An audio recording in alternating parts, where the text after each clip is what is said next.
Well, I don't know how well you can see this, but somewhere in the darkness over there is Alex Urteski. Urteski. Yes.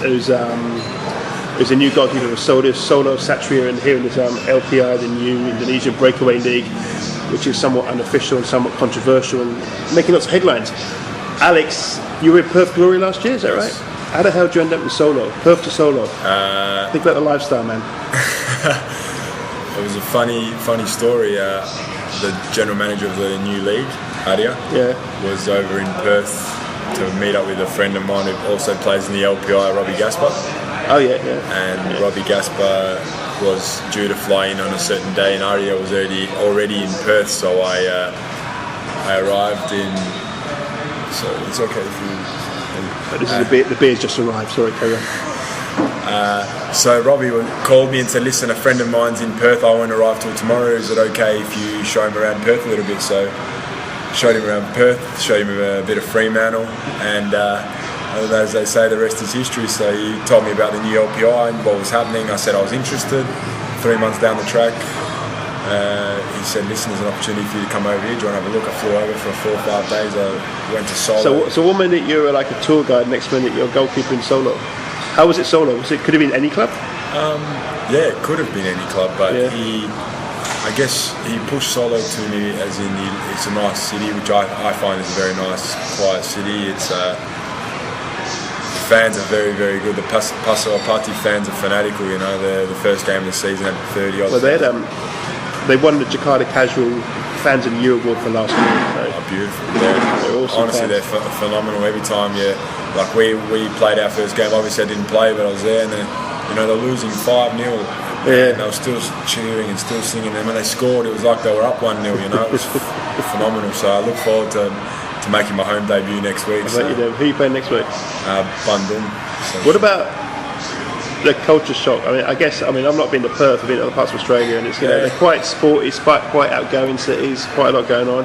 And now you're in Solo, which it's a nice place, it's a beautiful place, but it's very authentic Indonesian. Is there much to do? Yeah, it's a funny story. I thought about that when I first arrived, and not much to do, but I don't have much time to do anything anyway. We do double trainings, or if we're training in the morning, I'm tired. I rest in the afternoon. By the time I finish resting, I've usually got a training session or something else to do. So it's and also we're always playing every second week away, so you're not really much in the city. I used to work in a factory about 12 hours a day, and you're sitting there saying, "What training session wears you out?" Goalkeeper, that's why, mate. Oh yeah. All that lying down, mate. All that back-breaking stuff, picking the ball out of the net. Coming here, you must know that the LPI is kind of it's quite a divisive thing at the moment. It's not recognised by the local FA. By extension, it's not recognised by FIFA. And in theory, the local FA could actually run around and start deporting people. They could start banning players. They could make a lot of problems. Has that been a concern for you? Did you look into that before you came over? I guess so. Obviously, the forming of the LPI is a bit. It's driven in the right direction in terms of. Obviously, I don't know. I've never played in the other league. I've never been here to see what it's about. I've heard a lot of positives and a lot of negatives as well about the other league. A lot of things in terms of. I'm talking on a player's behalf. If I was a footballer and I wasn't getting paid for 3 months, I wouldn't play. I'd strike. I'd do everything possible because it's your livelihood. You bring bread home to your family so they can eat. And if you don't do that for 3 months, it's shameful because it's a professional league, and when you compare the crowds and the fans to Australia, and players are getting paid on the day every month in Australia, and over here where you're getting. For example, in Solo, 30-odd thousand people, and players aren't getting paid for 3 months.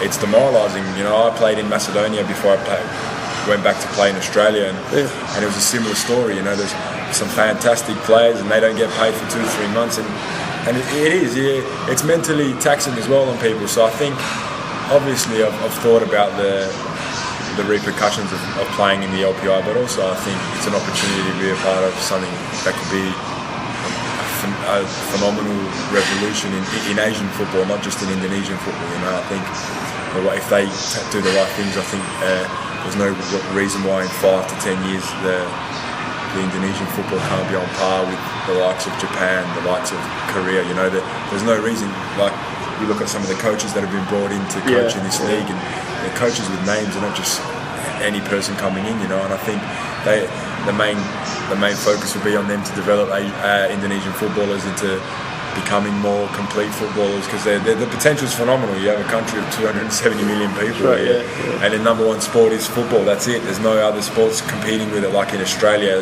football's the number 4 ranked sport. You know, you have AFL and rugby and different sports, so it's very difficult to produce your best athletes into footballers because they try to play other codes. Well, funny, I'm glad you mentioned Australia and other sports there.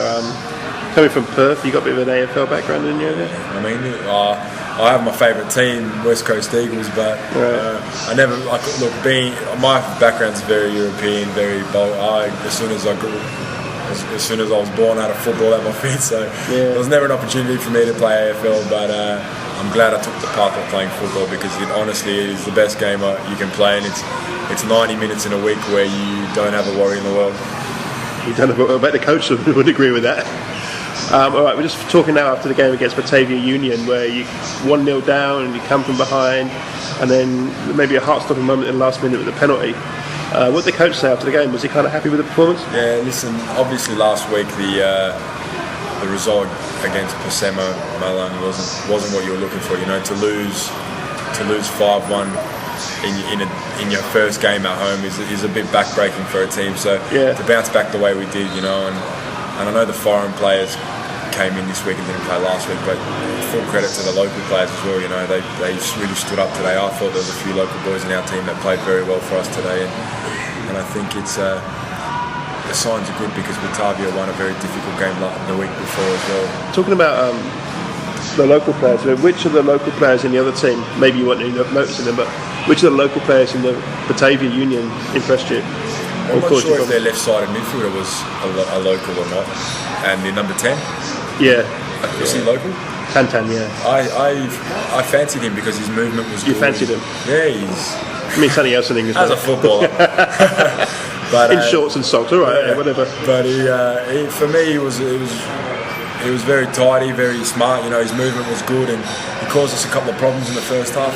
You know, he saw movement. Yeah, he got a lot of headlines last season, and the thought was maybe he could get called up for the national team, but because of the schism between the two, Oh, listen, there's no reason why down the track, you know, if he continues the way he has been, to get a look in, you know, I think he's a decent player. How about you said the left side of midfield player, was that number 16? I think he came on second half. Or the 11 started the game. Oh, the 11, all right, yeah. And then number 16. He was very quick. Caused our right back a couple of problems, which meant he had to get substituted at half time. So obviously he played well. Yeah. Now then you had the penalty. Now I know you're going to be totally neutral in this and have no real firm opinion either way. But last minute of the game, guy goes down the box, big shout. It took a long time to come down as well. I've played I've played in Macedonia, in any given day. A home team will get that penalty 110 times out of 100. So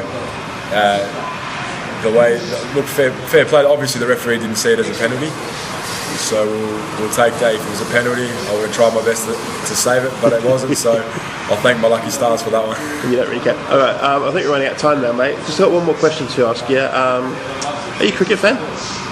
Yes, I used to be a cricket fan until Australia got thrashed by the English. Listen, I watched the first test in Brisbane. I was there. Yeah.